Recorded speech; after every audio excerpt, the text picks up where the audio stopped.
with dilemma there. I don't think we can expect a fair trial. Pinarelease yung Morong 43, pinala ng kaso yung mga generals na nahumuli sa Morong 43. So what can you expect from that? Wala. Better ba na to evade arrest than Ako ay advise him kung pwede, ikuan muna. Kasi hindi maganda ang sitwasyon. Advise him to what, sir?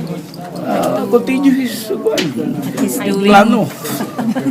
sabi ka ni Estrada noon wither lang to eh. kasi Panahon lang. You support him, sir? Definitely, I am supporting him because we share the same advocacy. We want peace and order that is based on principle, not peace and order na binibinta mo sa kalaban mo yung prinsipyo mo. And that's why this government para sa akin, para pakin. The military and the police, I think, is sympathetic to Palparan because Palparan was doing good for the peace and order campaign of the government. Ano naman kasalanan ni Palparan? He was just